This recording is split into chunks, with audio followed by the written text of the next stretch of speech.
For most of my adult life, I rejected fictional stories. I just did not understand the point of them. To me, it's like telling a lie.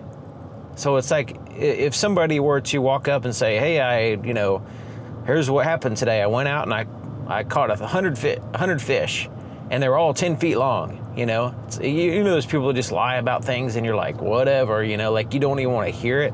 That's what my perception of fictional stories was. It's just a lie. Somebody made it up. It's not real. And so I couldn't, I didn't even really look into it, So as I got older and as I was able to understand what other people were saying, I didn't come to this realization myself. It was with the help of listening to other people that are smarter than me and understand these things. The fictional stories can help as a way of understanding very, very important things that your mind rejects when it comes to real things. So there is a zillion examples of what the eventual outcome is if you were to go down certain roads, whether it be drugs, alcohol, whatever, things that are bad for you, certain, just maladaptive behavior in general. There's a million examples right around you that you can look at and touch and see of the absolute hell that it could lead to, right? You hear about it, you see it, and everything, but you reject it. You don't accept it. It doesn't absorb in. You don't see you just reject it. You're like, that's somebody else. You externalize it. That's somebody else. That's not me. I'm a different person. Even though I'm making the same exact choices, I'm a different person, and that outcome is not going to happen to me, right? So, and then if somebody tells you, hey, this can lead to this action that you're doing now can lead to these bad outcomes. Don't tell me what to do. I know what I'm doing. So real life gets out of hand rejected. Then at the same time, when you do start having negative things in yourself, right? In your personality, your actions, whatever it happens to be, you have a blind spot to that as well, So your own flaws, your own family's flaws, you have a blind spot to.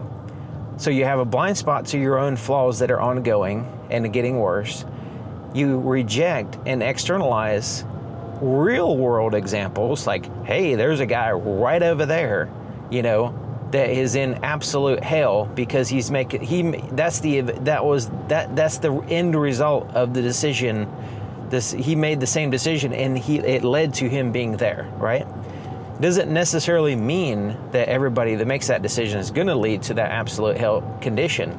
It just means that is a potential, right? So you're like, oh, well, it's just a potential. It's like winning the lottery or whatever, right?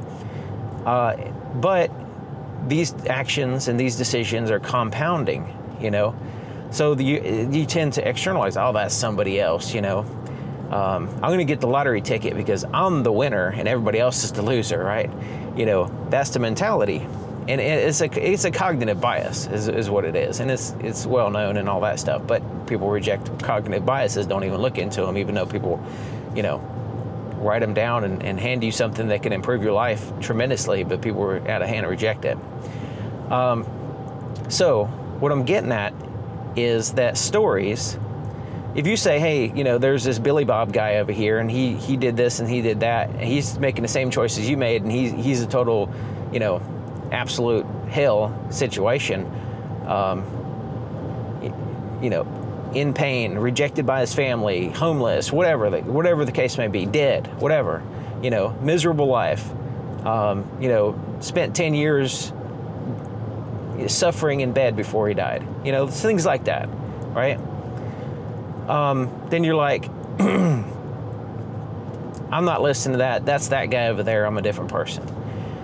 Well, if you say, hey, Here's a story about a boy that every day said, hey, there's a wolf coming.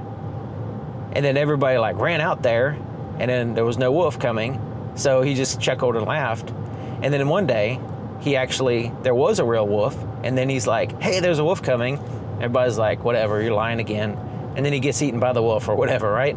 And then you're like, that makes sense. The simple story, it's not an individual, it's not a real life situation, but it makes sense. It's something that you can actually like, oh, that makes sense. That's something that I can understand and implement in my life. Like, okay, maybe it's not a good idea to erode away my credibility, right? It kind of, even a simple-minded person can understand a simple story like that. And there's no external person to say, hey, that guy over there, because it's like, oh, that guy's a different person. The boy in the story is not a real person. It's a scenario in which it's explained through a narrative story that's understandable, and you can, because you're not triggered to reject it because of some external person, and it's not an internal problem necessarily that you're trying to introspectively look at and examine your own self. It's still external from you, so you're not affected by the blind spot problem, but you're also not externalizing it because it's not a real person that's that you can like, okay, that's that guy over there type thing.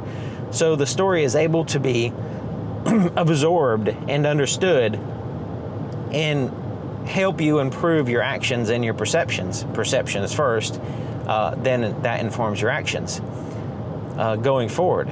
So it actually is a way of absorbing valuable information for vast majority of people, because not everybody has. Everybody has different levels of sophistication as far as understanding information. And so it's not, especially when they're completely ignorant to cognitive biases, it's really hard to, through just conversation and talking to, like, you have a friend, or, it's like, you're like, hey, don't go up that ladder. That's the ladder that's going to fall on you, right? And they're like, I'm going to go up that ladder. I know what I'm doing. And the problem is, when you climb that ladder that everybody told you not to climb, you'll be so shocked and hurt and destroyed when everybody steps to the side when you fall off and they don't catch you, they don't help you, they just step to the side and let you fall. And the fall is infinite, so it's not like, not always, it's not always a short fall that you can get yourself, stand yourself back up and brush yourself off. Sometimes that fall is infinite until you die. And that infinite till you die situation is a permanent state in which you can't get out of. And it's like a living hell, and you just, it's so painful, right? Especially considering everybody turns their back on you, and that is even more painful. But what are you going to do, right? Like the metaphor of, you don't try to catch a falling knife, because a broken person is like a shard of glass, and they hurt other people. They can't help it. They have, a broken person that becomes broken. They may not have the intention to, cause problems for other people, but they're going to do it. And it's heartbreaking for the person who sees the people that supposedly is supposed to love them anyway turn their back on them so coldly and so, like, it's insane, when you think about it, but at the same time, from their perspective, it's that they're just trying to avoid the pain themselves, which is going to be worse if they do try to do anything, to any degree. So yeah, there's so many different examples in stories, in fiction, about this particular topic. The stories hit it from different angles, but it's basically, the same thing, that you have to really take into consideration the long potential outcomes of every decision you make. They compound. Individual decisions, like one decision, can make a huge difference. But also even small decisions compound and just cause just immense, problems and damage and all that stuff. So something to consider